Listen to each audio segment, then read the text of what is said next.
All right. Good afternoon, everyone, and welcome to the first of the Fall 2020 series of webinars sponsored by Breaking Barriers and their partners. If you are dialing into the first webinar on whole child, whole system, whole community care, you are in the right place, and we are thrilled to have you with us today.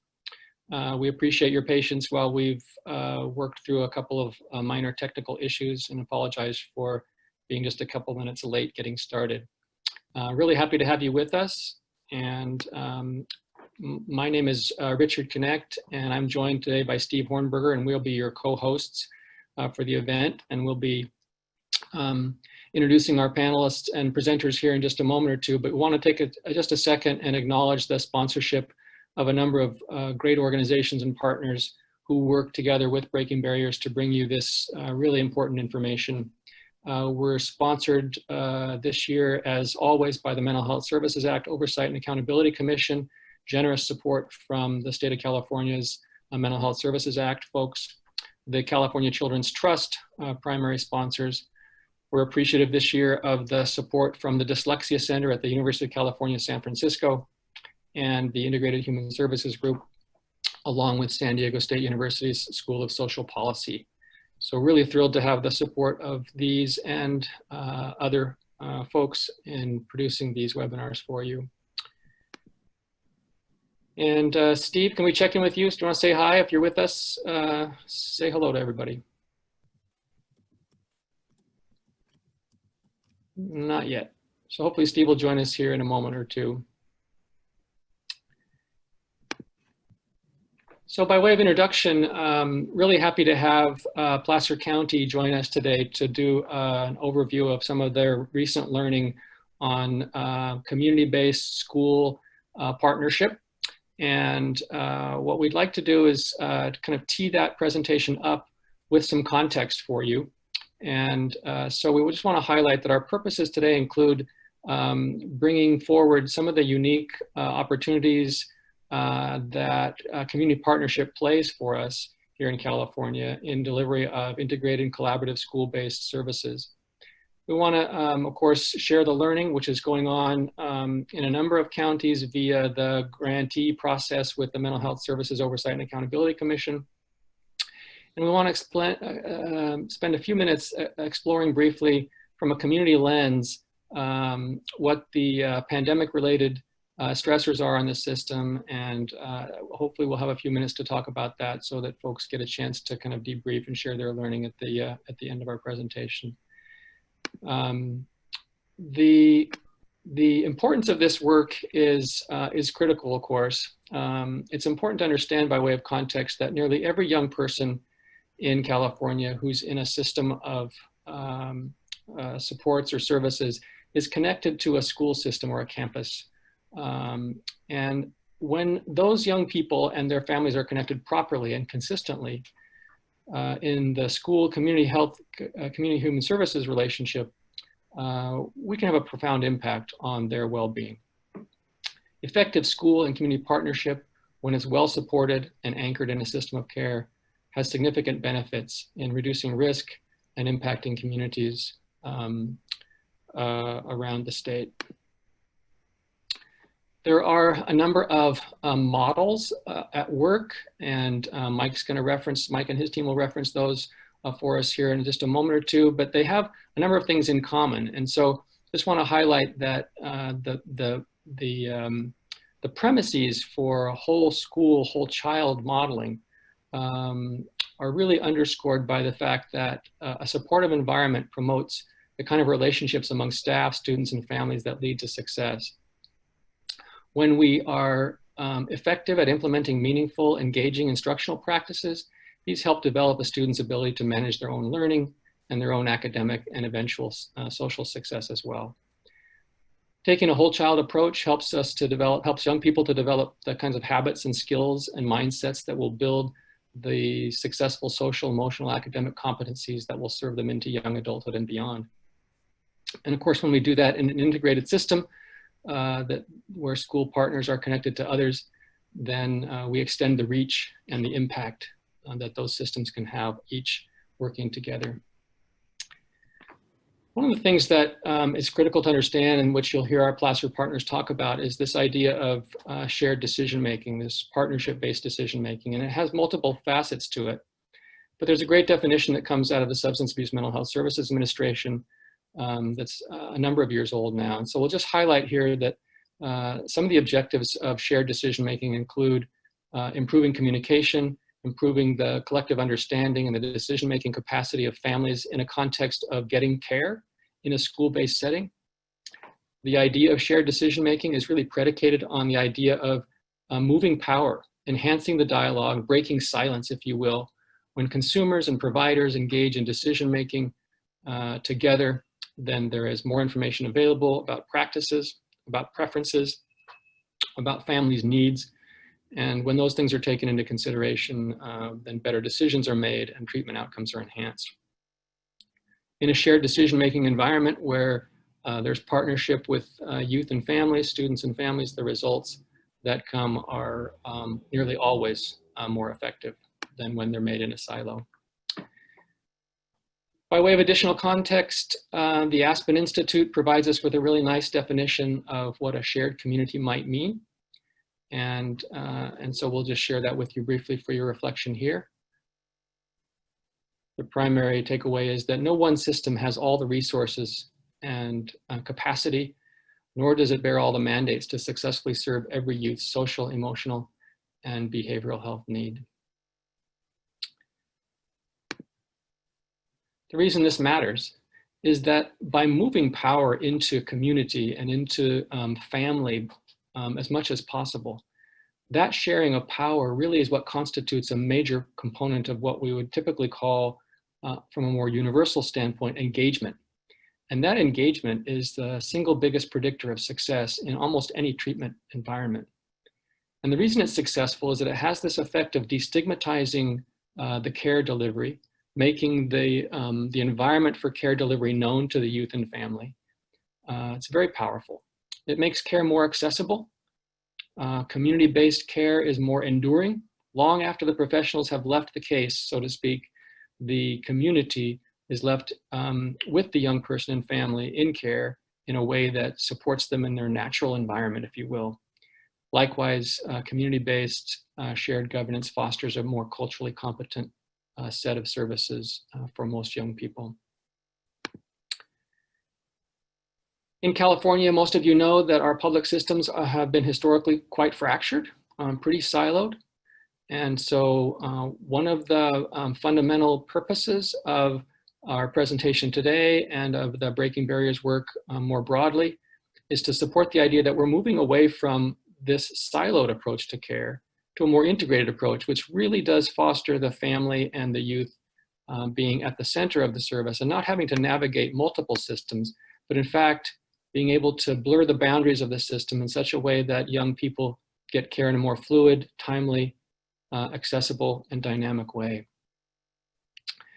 To do that, system of care is now front and center in California. And just to give you just a moment or two on Assembly Bill 2083 as additional context, it's really important to understand that now each county, all 58 counties, along with their regional center developmental services providers, are obligated to an interdepartmental partnership, including the Juvenile Probation Authority, the County Mental Health Plan or Behavioral Health Services Division, Child Welfare Social Services partners, and the County Office of Education and or its major SELPA partners. It's important to understand that while that architecture is now being put in place in California in all counties, it does not, as does system of care in other jurisdictions outside of California and some of our local partners, it does not obligate county systems to include parent and youth voice in the governance process. So that might be considered a phase 2, if you will, to system of care implementation in California. But we felt like taking the first cut at bringing the partners, the public systems, into alignment and building a shared sandbox for them would be the first phase. And we can go back and reclaim the connections to family, youth, participant governance in additional iterations of system of care rollout in California. With that, we are thrilled to have Placer County with us today to talk about some of their most recent experience. And I'm going to be pleased to introduce you to Mike Lombardo, who is an executive director with the County Office of Education and who coordinates the California Positive Behavior Interventions and Supports Coalition. His primary areas of interest focus on creating environments where our children can achieve their very best, where they feel engaged, safe, and supported. Michael is a member of the California Department of Education School Attendance Review Board and Student Mental Health Policy Work Group. He has presented at numerous local, state, and national conferences, and while directing several grant projects, integrating mental health in schools, systems development, suicide prevention, and school climate. He has brought innovation to school mental health in many, many ways in California and is highly regarded to that end. His extensive experience in the implementation and scaling up of evidence-based practices, multi-tiered systems in schools, juvenile justice, and human service environments. His diverse professional background includes leadership positions in education, juvenile justice, health and human services, mental health, and systems of care. I'm pleased on a personal level to have served with Mike in Placer County many years ago, and he was a super effective partner for us and teammate there. Happy to introduce also Cheryl Bryan, who currently works with the County Office of Education in Placer and is a family youth community liaison, providing mental health support and where she spends her time increasing family engagement on a high school campus there in Placer. She has bachelor's and master's degrees in psychology from California State University of Sacramento, both with an emphasis in applied behavioral analysis.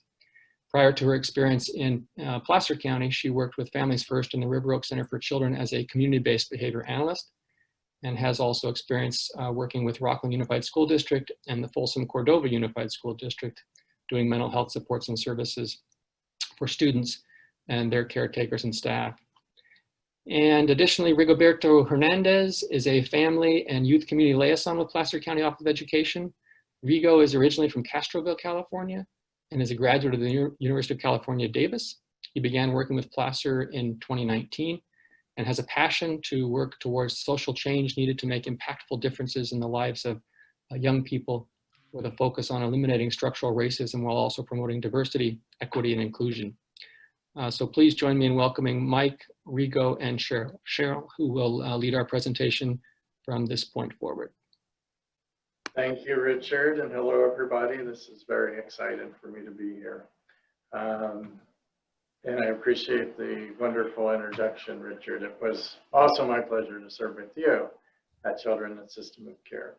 I wanted to start today off with a quote from Bruce Perry that I would say meant a lot to me 8 months ago, 9 months ago, but now I think it means so much more, that some of the most therapeutic experiences do not take place in therapy, but in our naturally occurring healthy relationships. And there's nothing more true than that right now. And I think it fit this presentation to kind of set the context that today it really is all about the relationships that we have with each other, the grace we show each other, and the kindness. So I wanted to start with that before I jump in, and then give you a little bit of an overview of our Placer County Children's System of Care. Richard did a great job showing what is a system of care about. And just like what Richard was saying, this is a model we've used in Placer County for 32 years now, since 1988. A collaboration between our human services, child welfare, mental health, education, family partnerships, and probation at all levels of our system. So from the county leadership level all the way to our county integrated teams. And you'll notice what I've said here is county. So for most of the last 30 some odd years, our partnership has included some community providers, but it's been mostly county and education collaborating at this sort of top tier level, and not maybe as effectively partnering with schools in the community. So we'll hear a little bit about that in a few moments. But our dedication, we've been meeting monthly, twice a month, every morning, every Wednesday, twice a month, at 7:30 in the morning. Today was one of those days I still feel like I'm not caffeinated enough after this morning. But it is a long-standing collaboration, problem solving, supporting our kids in Placer County. But you're really here to hear about our integrated mental health project. So what we decided and why we wanted to partner with the Oversight Accountability Commission and why we went to apply for this grant funding was really to deepen our collaboration. So you've heard from Richard, you heard a little bit from me. We have collaborated and had an interagency collaboration for a long time, but we wanted to deepen that into the school site where families and children and staff most frequent, and that's really where the culture lives for a lot of families and where families access a number of services. So in doing so, our thought was to integrate our mental health services in a collaborative way between the County Office of Education and initially 2 school districts in Roseville City and Roseville Joint, and now with our more rural school district, Auburn Union School District, to increase our collaboration between schools, reduce acute mental illness, episodes of acute mental illness, increase access to mental health services in a naturally occurring environment. We have a school site model, so you'll hear a lot of different forms of wellness centers or wellness models.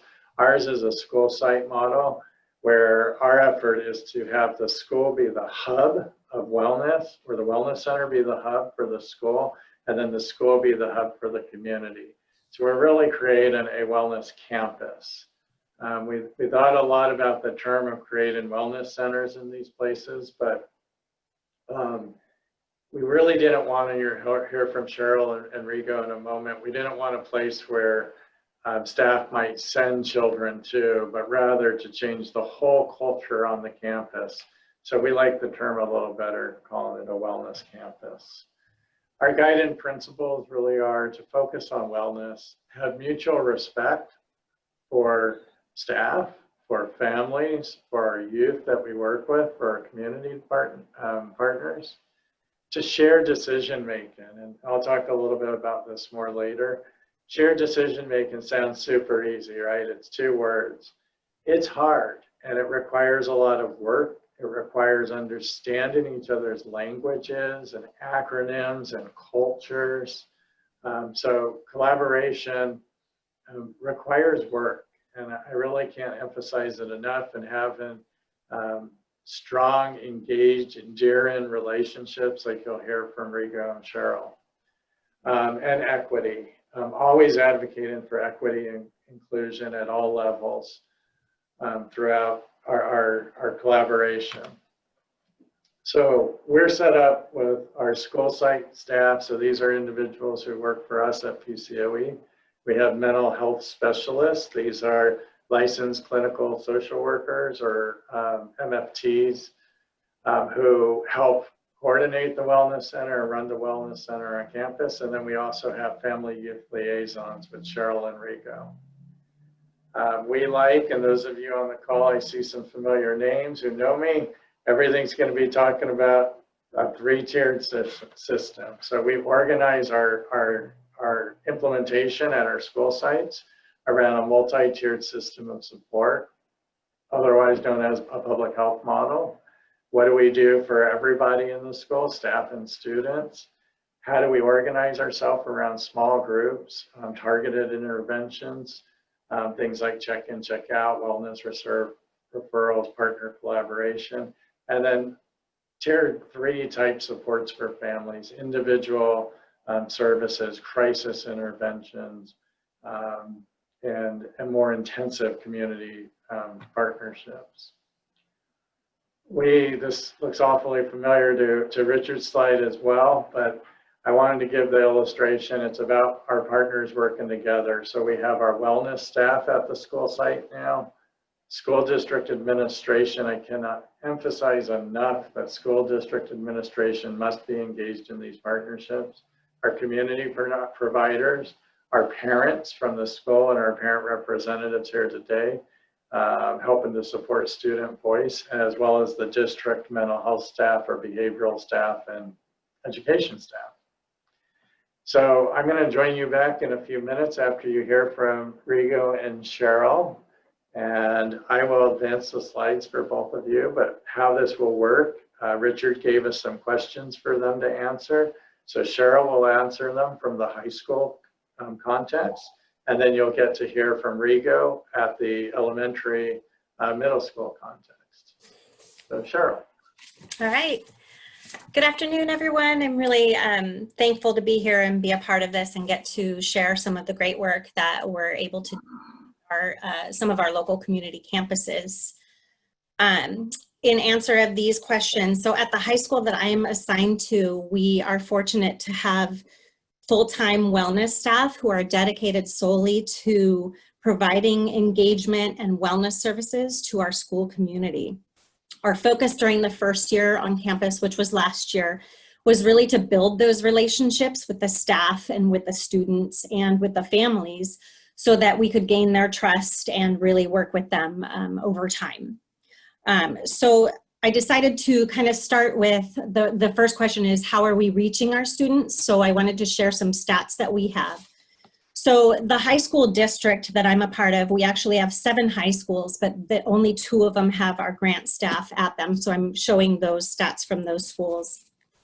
As for student sign-ins, we had 4,473 students coming into our wellness center for a variety of reasons. And to offer some perspective, the 5 remaining high schools within our district had a combined total of 6,859. So it really shows how having the grant positions there, the liaisons fully committed to it, really got the outreach out there. We received 304 referrals for services, and that's from our staff. And that was filling out referrals for students who came in and they discovered a need for individual therapy, group therapy, substance intervention, all sorts of services that we offer. And on our site alone, this is just the site that I'm at, over our abbreviated school year due to COVID, 7-month period, we completed 31 suicide risk assessments, and that resulted in 16 students being hospitalized. So that, kind of demonstrates the need that's on these campuses and how we've been able to reach out to the students and let them know we're here. We have a couple programs that we implement. We have the Bring Change to Mind Club, which is a national nonprofit club. And that focuses on encouraging discussions about mental health. And it also focuses on reducing the stigma, which is one of the things we wanted to work really hard on last school year, to get everyone kind of comfortable with the idea of wellness and what it takes to achieve wellness. We also have monthly mental health themed activities through our wellness center that we provide in the center, or weather permitting, we go out onto campus. And we provide in the wellness center multiple psychoeducational and skill building sheets for students that coordinate with the mental health themes. We have planned activities, and we also play trivia with a fun spinning wheel for our students here with prizes for that. So that's one of the ways we're reaching out to them. We also invite all of our students during finals and midterms times to come in and work through test anxiety, stress management, self-care, the importance of self-care. We collaborate with our student government to coordinate pushing out wellness messages on our various social media platforms. And then obviously during COVID, we've had to adjust a little bit. So we have increased porch visits with students in order to reach them and help support them. We also have created easier access to our mental health services. So we expanded our referral process so that students, parents, teachers, anyone can go online and submit a referral for mental health services through our wellness center. And really, honestly, as we get back to returning to campus, which is coming in the short days ahead, we're going to navigate through maintaining all of that student connection that we've been working so hard with. And we'll be doing it from behind our masks and our snot guards. But we're looking forward to having them here on campus with us again. So those are a bunch of the tier 1 level ways that we're reaching out to students and families in need.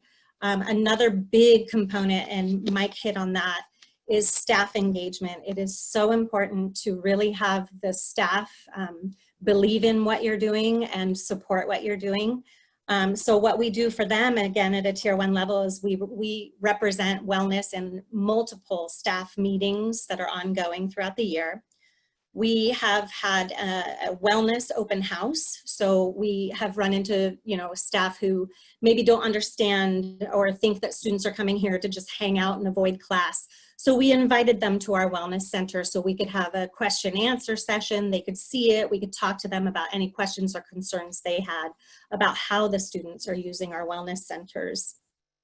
We also work closely with our health department here, which gives us great access to our students. We provide orientations to wellness and when they're here physically on campus, a tour of our wellness facility to all of our incoming freshmen, which is part of our goal to reduce the stigma. So if we can get them as soon as they're coming into our school, we can introduce them to the idea of wellness on their campus.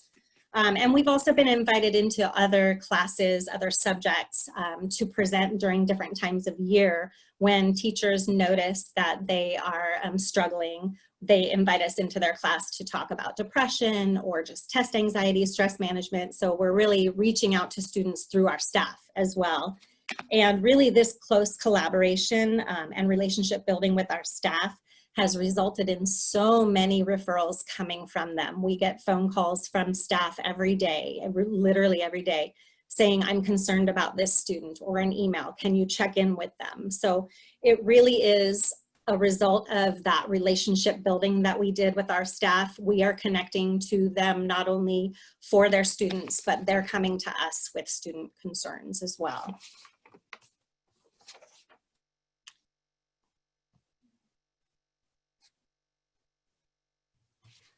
Rigo, you're muted. You need to unmute. Sorry about that. Thank you, Cheryl. The elementary level, everything looks a little different at the high school level. We get a little lucky that parents are still engaged dropping off their kids, whereas with Rachel at the high school level, the kids go to school by themselves. So on our end, in order for us to be successful, we increase relationships with the students, the families, and school staff and nonprofits. We knew that in order to implement new programs and offer services to families, we needed to build rapport and trust with all parties.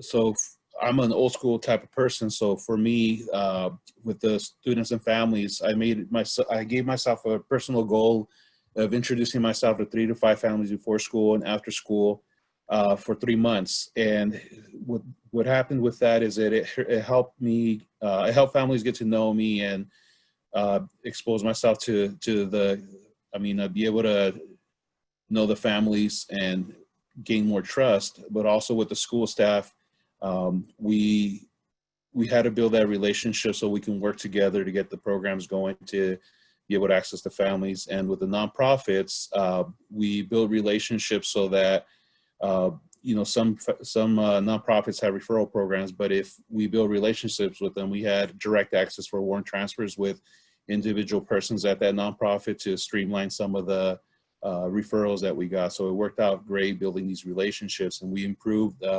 trusting authentic relationships, resulting in greater participation in wellness activity and after school enrichment and wellness center, lunchtime games, and community garden. Teachers and principals and mental health specialists, in conjunction with liaisons, created a partnership to identify students that needed additional support. The list was then used to invite families to enroll in programs. Building relationships across the board had resulted in greater trust and engagement. Trust and engagement allowed families to be on board rapidly to create these programs. And some of the results were mental health specialists and liaisons got the opportunity to engage families, creating a safe space for families to communicate and ask for services and supports.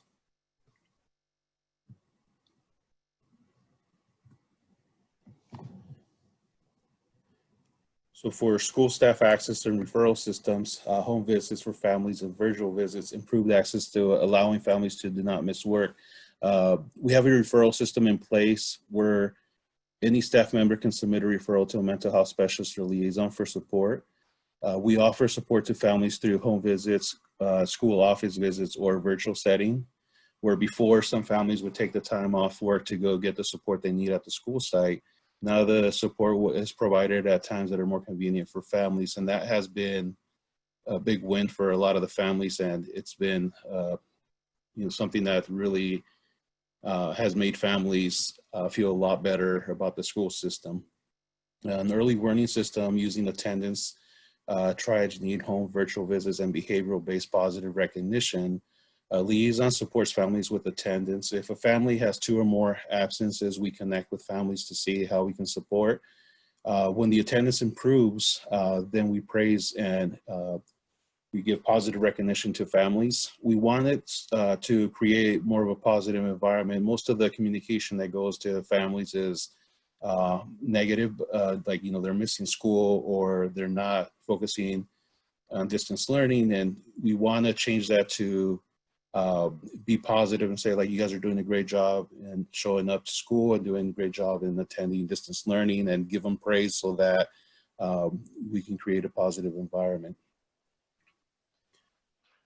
Also, a part of the example that I want to give about a student coming in the front office with a headache, it's very important that we work with the school culture. One of the students came to the front office with a headache.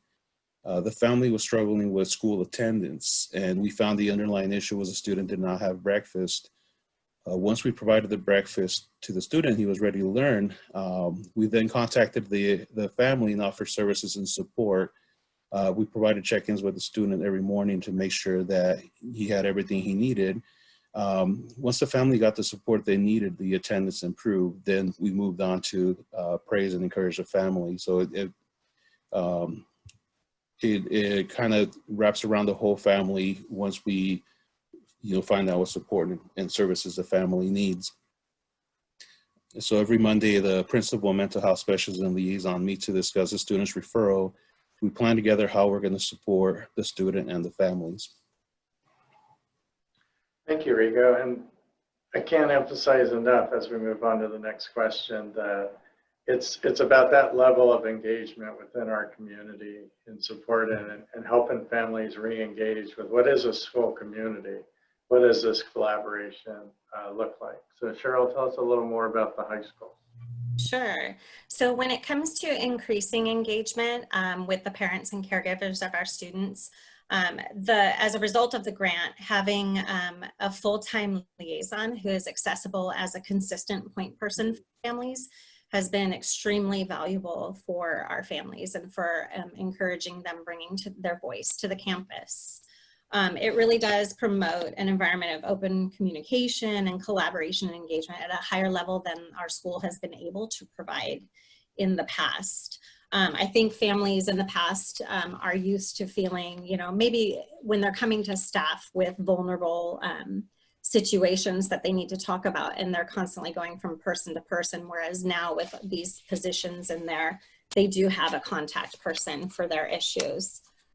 Family engagement and communication of the services has definitely led to a lot of referral from services from parents. So we do get calls from parents asking about, can we reach out to their student who goes to our school and look at connecting them to wellness. And we've even had parents who have called asking about reaching out to one of their children's friends. Maybe they saw something on social media. And we checked in with someone, and that actually resulted in one of our student hospitalizations. So having this program in the school has really given parents a way to be more involved in not only the school processes, but also just the mental wellness of students that are going to our schools. Family engagement, as Rigo was kind of bringing up, in a secondary education setting is very, very different. We lose our ability to meet and greet parents at drop-offs and pickups. So a lot of our engagement, the way we keep it going with the parents and caregivers, is really through email communication, social media platforms, and phone calls. So again, collaboration and relationship with our staff also helps us stay connected with our families, as they, like our academic counselors, might discover a need in a family and they come to us and bring that need to us, and then we reach out to the family with resource linkage. So a lot of that relationship building pays off.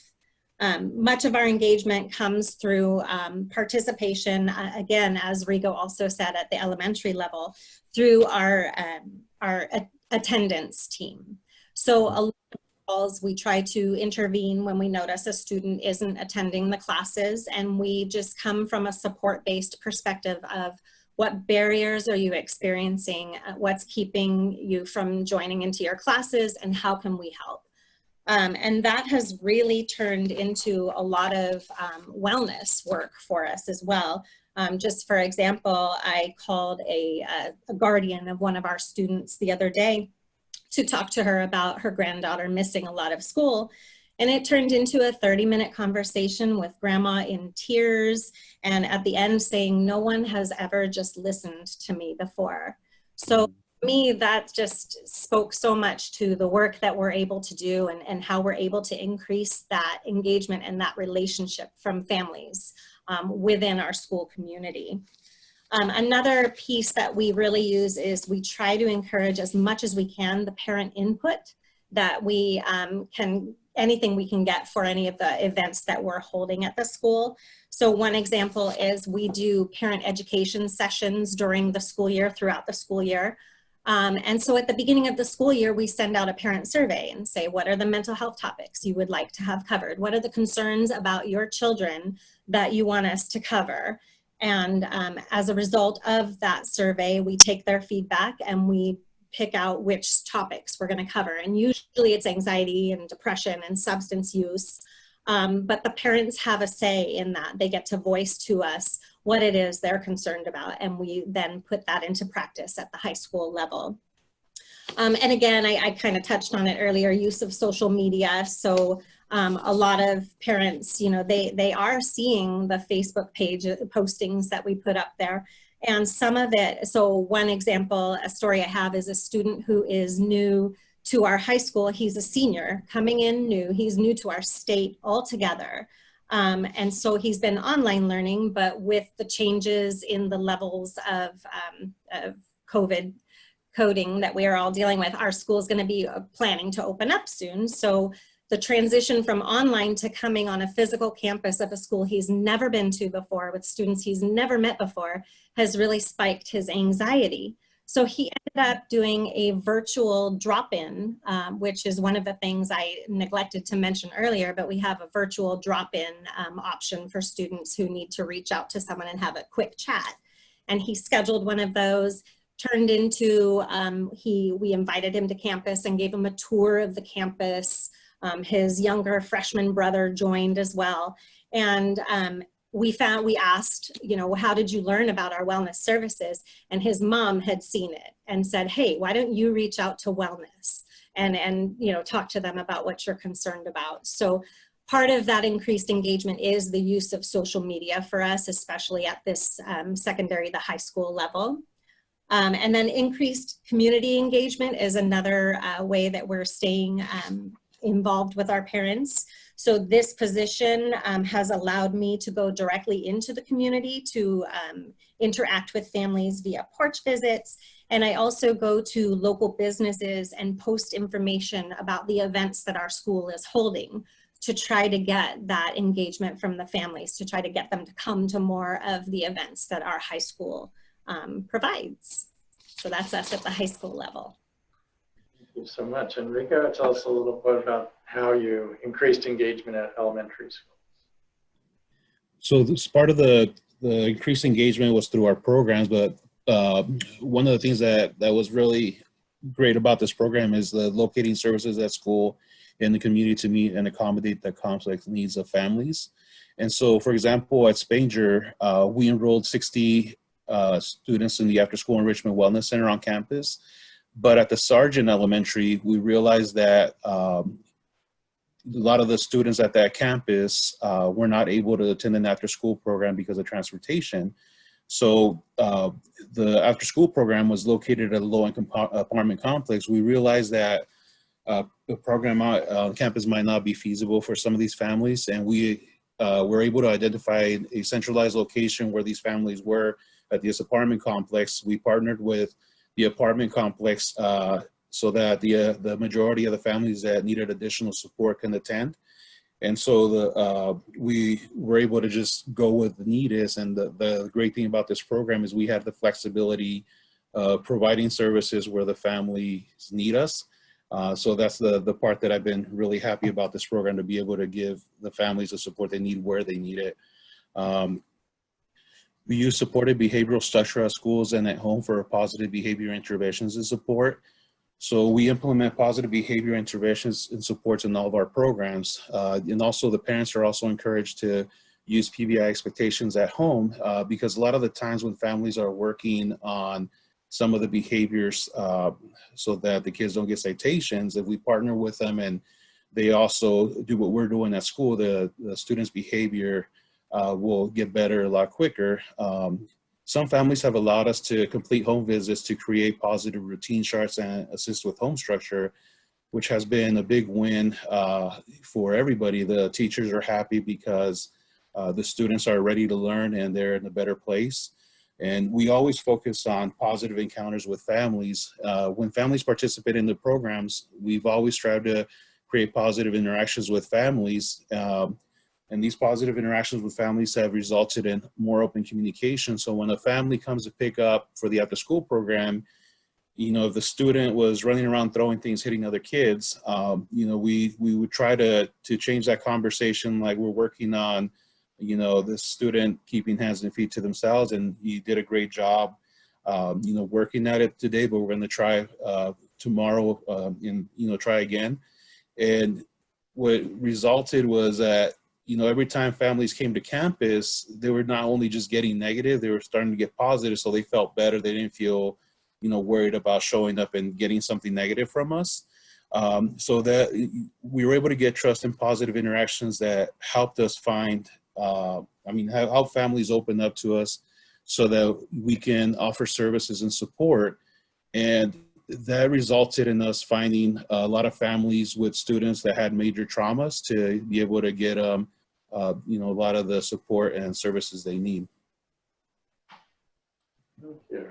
And so the last question that Rigo and Cheryl are going to cover pretty quickly, because I know we're running lower on time, is really talking about how we use data. How are we making decisions, matching data to providing high quality implementation? So Cheryl, would you like to go first? Sure. So we really do consider the data from last year that we collected from our student sign-ins and different ways to get that.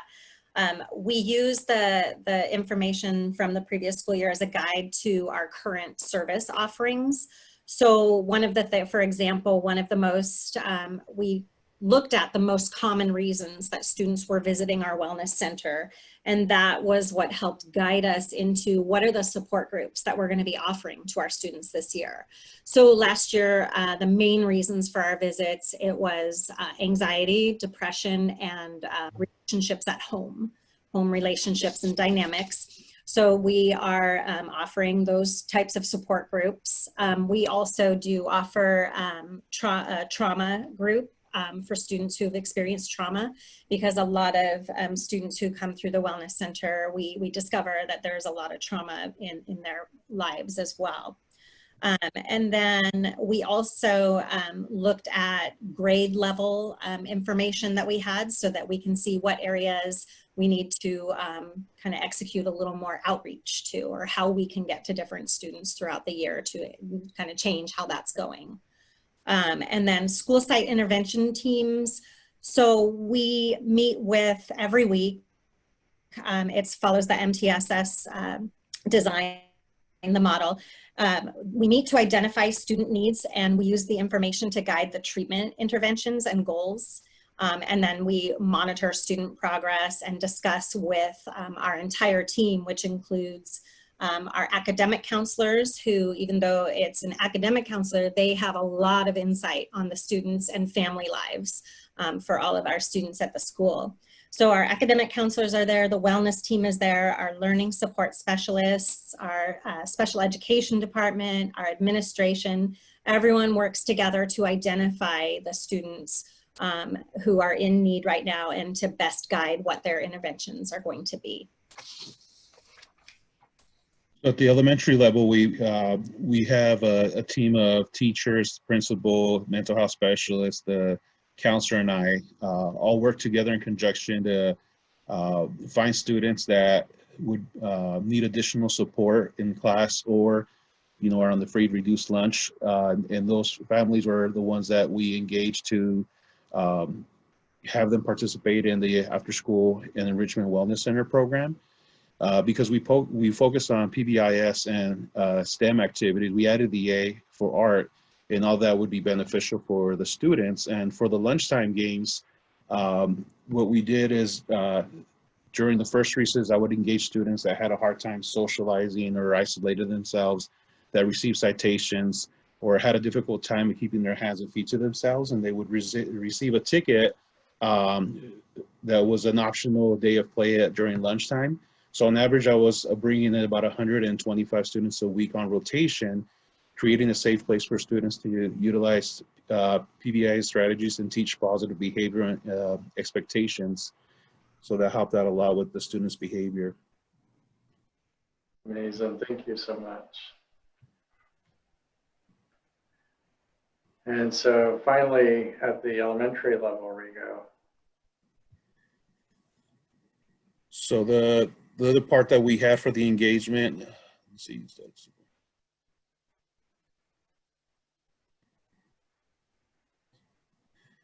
Give me 1 second. So are we on slide 15, right? Yeah, I think one of the unique things about elementary schools embedded into the community, and where we were able to create a community garden. Yes. So sorry about that. So they do show that for the community garden, we increased parent engagement because part of the community garden was to have parents team up with students to create partnerships and, you know, participate in challenges like creating an 8-foot-tall tomato challenge. They had an opportunity to grow various types of vegetables and herbs, and it gave them a positive thing for students to come to campus every day to be able to see their garden. If they're having a rough day, they would be able to go visit their garden, and they would be able to take home the vegetables and herbs that they needed. On top of that, they learned the positive benefits of gardening on top of bonding time with their children.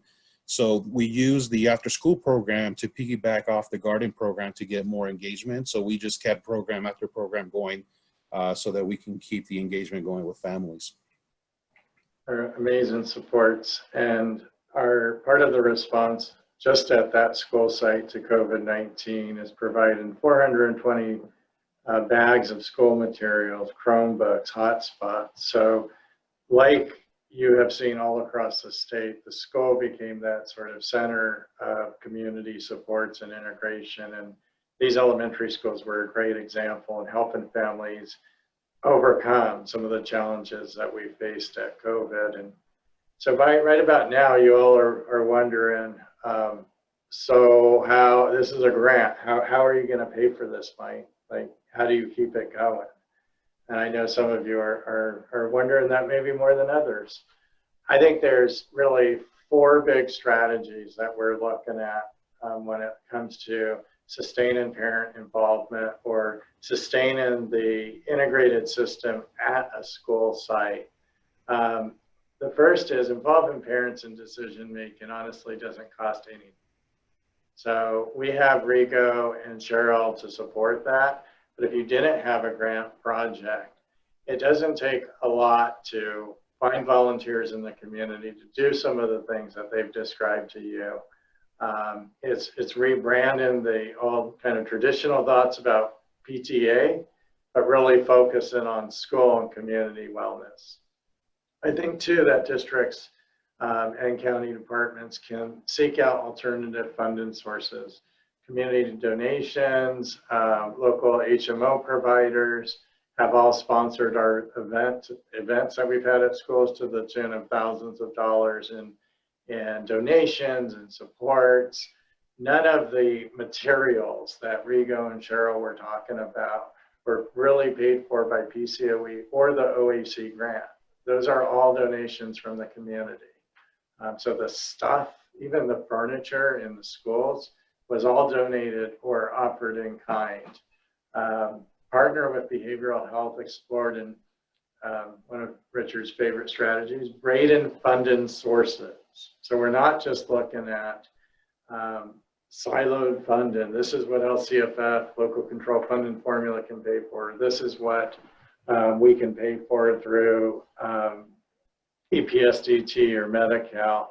But how do we braid these together? And I'm going to talk a little bit about 3 funding strategies under, kind of a braided model that have changed a lot, actually, in the last few months. Looking at EPSDT first, there's 3 types of Medi-Cal billing. One of them is EPSDT. The others in education community, if you're not from education, Medi-Cal administrative activities. So essentially funding the support we can give to implementation or supported individuals have access to Medi-Cal. So you don't have to be a Medi-Cal recipient in order for schools or employees to bill administrative activities. All those green, I didn't say earlier, lines or highlights, those are all hyperlinks to these laws. So when you get the slides, you can go directly to it. And then local education, Medi-Cal. So what we've been doing in schools for a long time is LEA Medi-Cal bill, and the rules for that have changed recently, just in last April, to support schools to bill LEA targeted case management. So this is very, very, very new. And a lot of how to do this is still being developed by the state. But I wanted to put this on here and emphasize it with the 2 little blue arrows there, that this is expanding the reimbursements to include covered services under the individual's health and support plan. So it does not have to be part of an IEP or part of an SST type structure. These are to support Medi-Cal eligible students who are not in special education, and that's a big shift. So those are 3 Medi-Cal related ways to support funding. And then I just found out about this the other day, but there have been a lot of changes for those of you who are educators on the conference call right now. One of them is a Senate Bill 98. Basically, due to COVID, this has completely changed how educators support children and provide in their education. A lot of parts to this legislation around attendance, academic instruction, and things like that. Working with our SELPA department, they pointed out the last 2 bullets here, that under special education funding, they've loosened up the restrictions that we might have seen in the past and added 2 things to our special education funding. So historically, special education funding went to children on IEPs unless you were in disproportionate status. But now you can bill behavioral interventions, and check out that last bullet. Other mental health related services not required by IDEA. So those are mental health services provided outside of special education. You don't have to be Medi-Cal eligible. You don't have to have an IEP for districts to transition to using those dollars to do prevention mental health services. This law change is literally probably a month, maybe not even a month old. So this could have a pretty significant impact. I know I went over these 3 really quickly, but braiding those services together for Medi-Cal eligible students who require supportive mental health services, and then using community-based supports like grant funding or donations and things like that to pull together a robust sustainability strategy. And then the last item I have there is increased revenue and decreased cost. Increased attendance is going to impact our average daily support that we get under ADA. So we'll be able to access, because of the work Cheryl's doing and Rigo are doing, you heard them both say they are decreasing the impacts on families and increasing the attendance on campus, which increases revenue that you can use to support Rigo and Cheryl. So it is a sustainable strategy.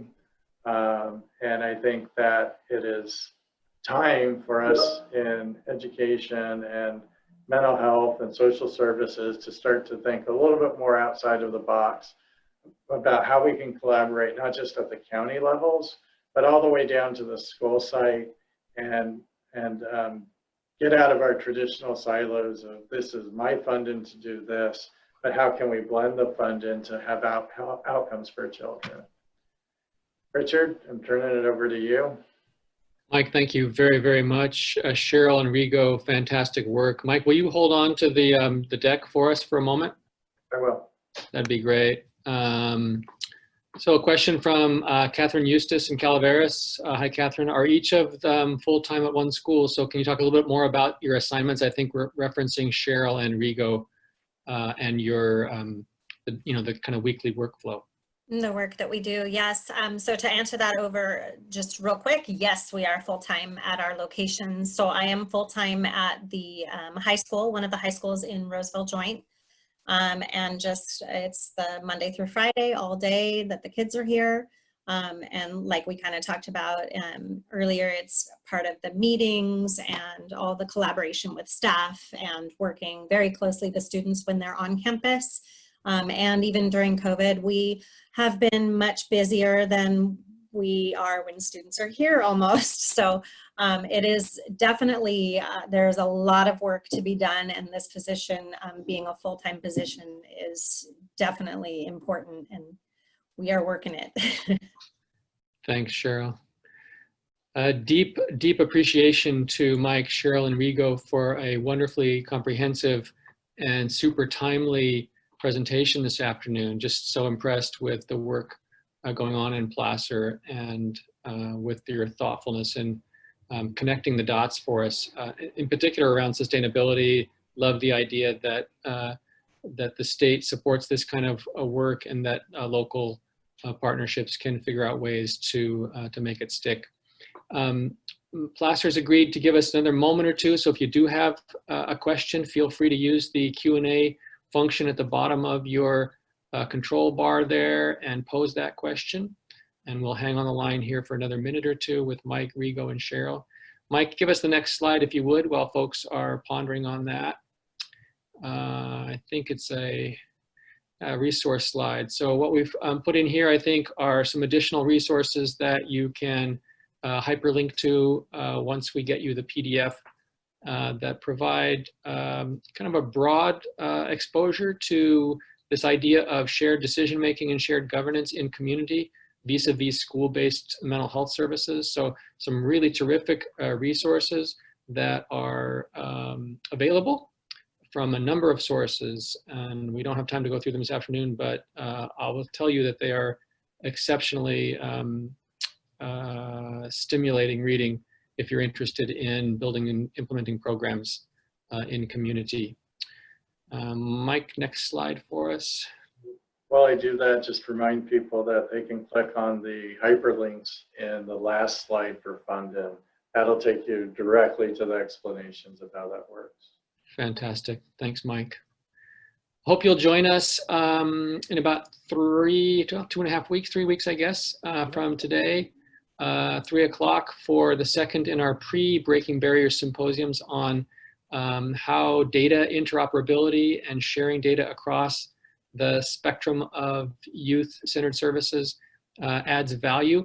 And we'll be really pleased that day to be joined by Daniel Stein at the Stewards of Change Institute, who is a nationally known leader on this topic. So hope that you can, if you have not registered, that you'll do so for that.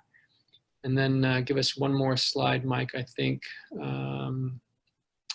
So that's the end. So I have put into, thanks Mike, the chat box contains a link to the full Breaking Barriers Symposium registration, and we've got a functional registration page, so feel free to click on that link or to copy and paste into your browser, and hopefully you can join us for the full 4 sets of half-day symposia events beginning in late October, where we'll do a deep dive on the 4 fundamental foundational elements of effective system of care and how they serve as anchors to highly collaborative and successful services for kids and families in California. Seeing no additional questions in the Q&A box, once again, appreciation to Mike, Rigo, and Cheryl, and to our sponsors, and to my esteemed partner, Steve Hornberger at San Diego State. Thank you, Steve. And to our Breaking Barriers support, Jamie, thank you so much today. And we'll hopefully talk to you all in about 3 weeks.